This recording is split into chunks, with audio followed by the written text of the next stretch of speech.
I will say one other thing about the Lance and the CRM thing. I was really thinking that that would help explain. Apparently, there have been all these other missing people in the Commonwealth, and I thought that a really nice way to tie in the CRM would be to say that Lance made some sort of deal with the CRM where he was just trading off, you know, people to them in exchange for goods or supplies or whatever for their. I don't know. And the only reason why I thought that was because we know historically from The Walking Dead that Jadis was trading people with the CRM. We know from an interview that I did with Angela Kang a while back that they had decided that Heath was traded to the CRM by Jadis. We know that Jadis brought Rick, so it wouldn't be out of the norm for, you know, missing people to just wind up with the CRM. I thought that they, you know, had built in this like perfect way to explain away other missing people that that Sebastian wasn't using to just get him money. All right, let me just look and see if there's anything else that I want to talk about from this episode. I think that those are all the main points that I wanted to hit. Oh, how I thought that it was kind of cool seeing Aaron rip the dude's face off and just looking absolutely terrified. Yeah, I was really just frustrated with some of the really, I wrote so many dumb things in this episode, which is just frustrating because I think that the show could be smarter than it's being. Or maybe, you know what, maybe I'm going to be proven wrong in one of the next episodes and they will tie in some of these things that I'm really hoping that I really want to see. One last thing that I will just say, I'll say two things. One, I thought that it was really nice that Aaron acknowledged Eric and that he said that even though it wasn't legally binding, that he considered themselves married. I really did, I will say, I really wish that they took the opportunity to say in that moment, because he's trying to tell Lydia, like, hey, go for, you know, your moment with Elijah because you don't know how much time you have left with someone on this planet.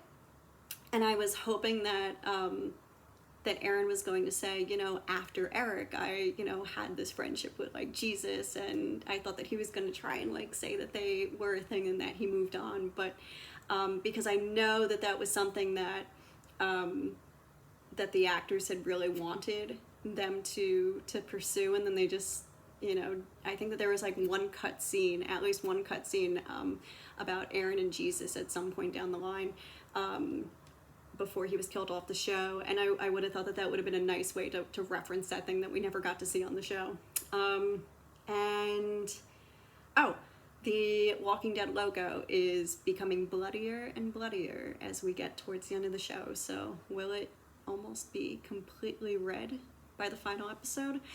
That's what it seems like, but I don't know. So yeah, right now I'm like really worried for Rosita, and I want to know who these people are, and I'm going to assume like we all believe that they're with Lance, right? Because I don't know who else they could be. I also just want to quickly say to people who are watching, I made this video because, and I know I said that if I made more I was going to make them during the daytime, but I just happen to have more spare time in the evenings, and I work better in the evenings. And this is the space where I normally do most of my Walking Dead interviews, in what is my Star Wars room, but it's usually a lot brighter in here. I did want to say though, I was really blown away by the amount of people who watched everything that I had to say about 11:17 and 11:18. I was thinking that maybe like 50 or so people would watch that video, and it was a really nice feeling to see so many, not only that so many people watched the videos, but that so many of you guys commented on them and had really nice things to say. And yeah, that's why I decided that I was just going to do a few more of these just in my spare time, just because I know that we all have a lot of feelings as we're watching these final episodes, and yeah, I hope that these are enjoyable, and I will try to do one of these during the day, so you're not like seeing me in some weird lighting in the evening. But thank you so much for watching. Again, If there's anything that I didn't answer, please let me know. I'll probably have some links in the description of the video to stories that I've written for this episode. Just a reminder, like I'm recording this, like these are my first reactions to watching the episode right after. This is Saturday, October 8th right now. So the episode will be debuting on AMC Plus, so I'm sure that there are going to be like more things that you guys point out over the next week. There are probably going to be other things that I noticed upon rewatching, because when I get the episode for the first time, I sometimes don't have captions on the episode, and I love watching the episodes with captions. So I also haven't seen the inside the episode yet. So this is literally just everything that I'm just thinking of right away based off of whatever notes that I have in my Walking Dead season 11 like document. And yeah, I guess I'll just continue doing these as long as people keep watching them. This video is probably going to be split into 2 parts because I thought that I could do this in 10 minutes and it's been 20 plus, because I love to chat. I was going to drink out of this water cup while I was speaking, and then I realized like I did not get to, but this is my Rick Grimes cup, which usually hangs with me on Sundays and when I'm doing interviews. Okay, that's it for now, because I could go on and on for a while. I hope that this was enjoyable. Let me know what you thought of the episode. Let me know what you think of the final episodes in general. Like, I want to know, are you guys enjoying this? Are there things that you wish that you were seeing? Are there things that you would love to see me asking the cast? Or are there things that you would love to see me writing? What do you want to hear? Let me know in the comments. Let me know on Twitter. I'm just at Kirsten Acuna. Otherwise, yeah, just thank you for tuning in. Like, I really didn't know if anyone would care to hear my thoughts, and you guys just really made my day reading a lot of the really nice comments that people left. So thanks. And I hope that you're enjoying the final episodes. All right, talk soon. Bye. Okay, I'm back for like 2 seconds because I realized that I forgot to mention like a really big thing that bothered me on this episode. So this is probably just stitched in at the end as like a PS.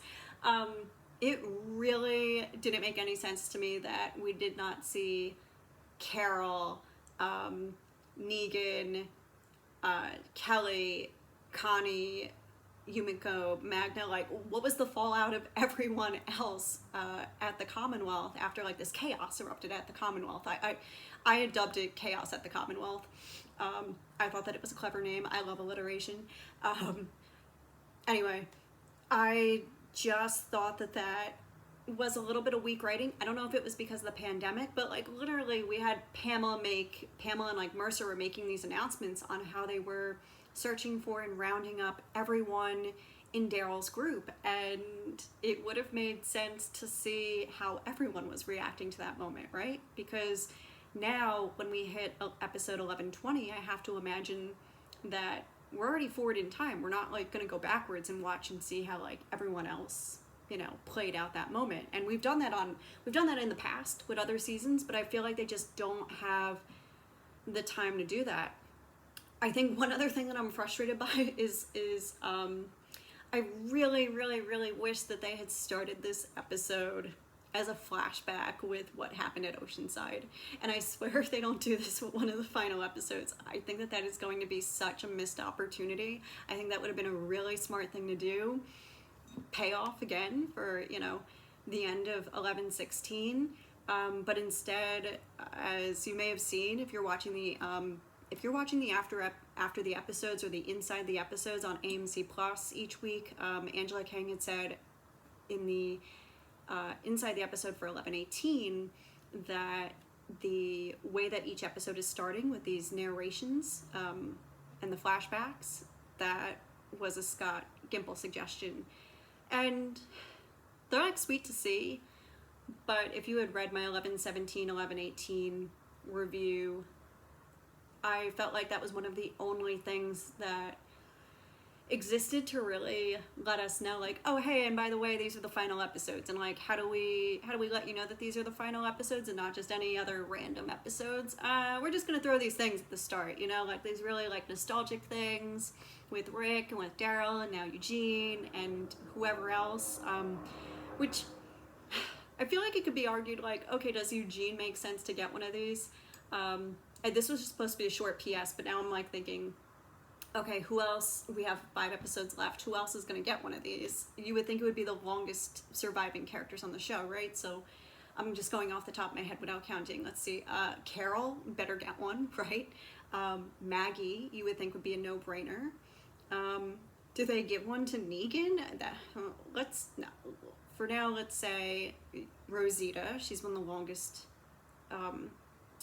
survivors left on the show. And then honestly, you would think like Aaron and Gabe, right? Gosh, I hope I'm not like missing one of the other big ones right there, because there's so many characters. And if they give it to like Negan over like Gabe or Aaron, that kind of almost feels wrong. Or I don't know, do you give it to Judith? Do you like tie in Michonne in some way? I'm very interested also in what this ending scene is going to be, because Angela did an interview with someone recently, and I should be able to say who it is. And I'm just blanking off the top of my head. It could be Digital Spy, where she had said they had to change like the final shot of the show recently. And so I'm like, is this even the ending that Angela wanted? And I don't know. I'm along for the ride right now. I'm probably gonna trim some of this down. Anyway, okay.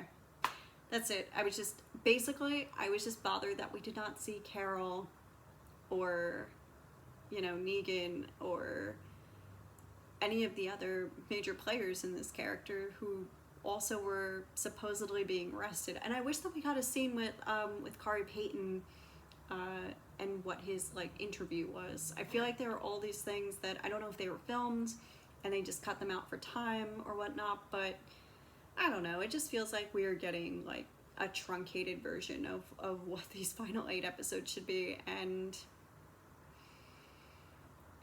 again, it just makes me kind of like sad.